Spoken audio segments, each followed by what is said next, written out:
अब रिवीजन में देखते हैं बच्चों फंक्शंस ऑफ सेंट्रल बैंक। तो क्या क्या है, तो हमने कहा पहला है करेंसी अथॉरिटी।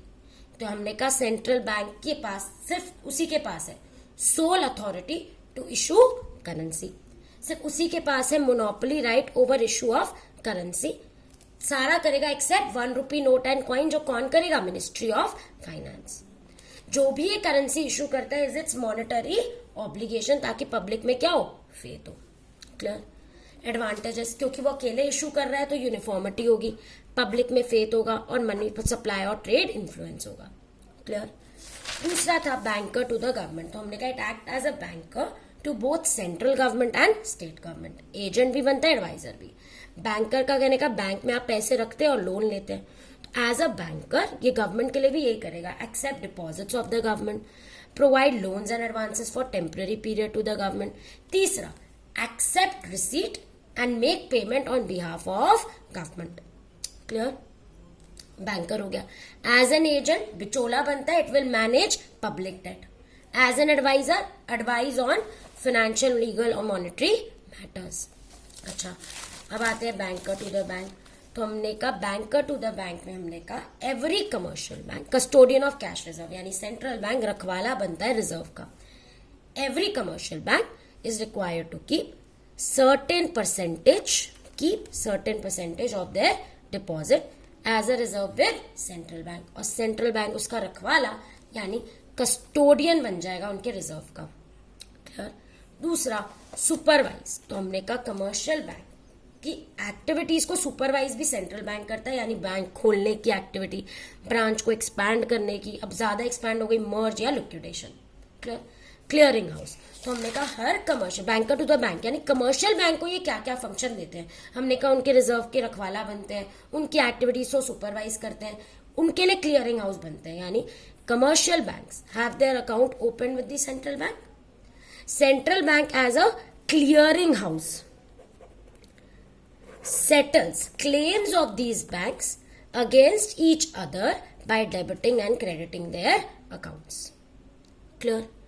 चौथा, lender of last resort. तो हमने कहा when banks face financial difficulties and they are unable to meet their financial requirement, क्योंकि भगदड़ मच गई है, बैंक रन और पैनिक हो गया है, then they will approach central bank to act as a lender of their last resort. As a lender, एक तो ये उन्हें देगा लोन्स एंड एडवांसेस, उनके सारे बिलों को डिस्काउंट कर देगा, और जो लोन वो ले रहे होंगे दूसरे लोगों से उनके लिए गारंटर बन जाएगा। क्लियर है। बुक से इनकी रीडिंग और लर्न करेंगे। Central bank is an apex body की definition that control, regulates, directs the entire banking system and monetary structure of the country. Functions पे आ जाते हैं। पहला है currency authority, bank of issue. तो इसका पहला, central bank has the sole authority to issue currency, पहला point. Next, it has monopoly right over issue of currency, यहाँ सोल राइट लिखा है, आप मोनोपोली वर्ड करेंगे, accept 1 rupee note and coins which are issued by ministry of finance, दूसरा point. तीसरा, issue of currency is its monetary liability यानी obligation. अब ये लाइन मार्क करो, ये समझानी है। That is central bank is obliged to back the currency with asset of equal value. तो ये लाइन आपको अपने नोट्स में ऐड कर लेना या बुक लिख देना। ये इसलिए मैं नोट्स में लिखवाती हूँ ताकि बच्चों को बुक की भी आदत पड़े। तो जहां आपने नोट्स बना लिए वहां बुक से जब रीड करोगे तो उन नोट्स के आगे लिख दो अ लाइन फ्रॉम बुक, क्योंकि मुझे टेस्ट में ये चाहिए लाइन। वो कह रहा है कि इसकी मॉनेटरी ऑब्लिगेशन है सेंट्रल बैंक की, कि कल को कुछ भी होता है तो ये संभालेगा। अब बच्चों, अगर आप कहते हो कि कल को कुछ भी होता है मैं संभालूंगा, तो उसके लिए आपके पास एसेट होने चाहिए। तो वो कह रहा है जितनी भी वो करेंसी इशू करता है, क्लियर, कल को इस करेंसी के साथ कुछ हो जाए, इसीलिए वो उतनी ही वैल्यू के एसेट्स भी अपने पास रखता है। तो वो कहता है issue of currency is my monetary obligation, that is it is obliged to back the currency. Currency के लिए एक बैकअप रखा हुआ है with assets of equal value. कल से करेंसी को कुछ हो तो उतने एसेट्स पड़े हो हमारे पास इक्वल वैल्यू के, क्लियर, यानी गोल्ड वगैरह। तो हमने कहा issue of currency is its monetary liability, it is obliged to back the currency with assets of equal value, जिससे क्या बढ़े, पब्लिक फेथ। फिर मैंने एडवांटेजेस में बहुत सारी 5 दे रखी है, मैंने कोई 3 लिखवाई है, 3 बहुत होती हैं। तो uniformity, note circulation, influence, money supply, public faith etcetera. Banker to the government, ठीक है। तो बैंकर टू में हमने कहा act as a banker, agent and adviser to the central government and state government except JNK, क्योंकि constitution नहीं है, आपको पता होना चाहिए था ये। नेक्स्ट, अब इनके एज अ बैंकर वो क्या करता है, देखो as a banker maintains cash balances या accept deposit. Next, gives loans and advances for temporary period. तीसरा, accept receipts and makes payment on the behalf of government.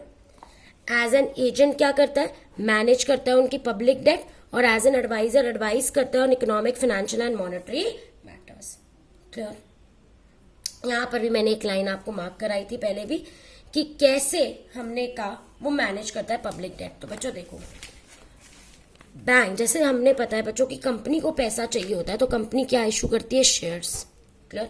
ऐसे जब गवर्नमेंट को पैसा चाहिए तो ये जो मैं बोल रही थी ना सर्टिफिकेट बनाती है, उस सर्टिफिकेट को कहते हैं ट्रेजरी बिल। क्लियर? यानी ट्रेजरी यानी गवर्नमेंट एक बिल बना रही है कि इतने इतने पैसे चाहिए, इतना इतना खाते में दूंगी तुम्हें। क्लियर? तो ट्रेजरी बिल, तो हमने कहा जब गवर्नमेंट को पैसा चाहिए तो गवर्नमेंट क्या सेल करती है, ट्रेजरी बिल सेंट्रल बैंक को, जो वो आगे दे देते हैं। क्लियर? तो as a banker accepts deposits and cash balances, provide loans and advances for temporary period by selling treasury bill, और next accept receipts and makes payment. Clear? Treasury bill central bank को देती है और central bank से पैसे लेती है। As an agent manages public debt, और एज एन एडवाइजर एडवाइस करता है। अब आते हैं बैंकर्स, बैंक एंड सुपरवाइजर। तो बैंक में कस्टोडियन ऑफ कैश रिजर्व, तो हमने कहा commercial bank are required to keep certain proportion of their deposit with central bank, रखा दिया, और central bank will act as a custodian of these reserves. Lender of last resort purely मेरे note से करना है।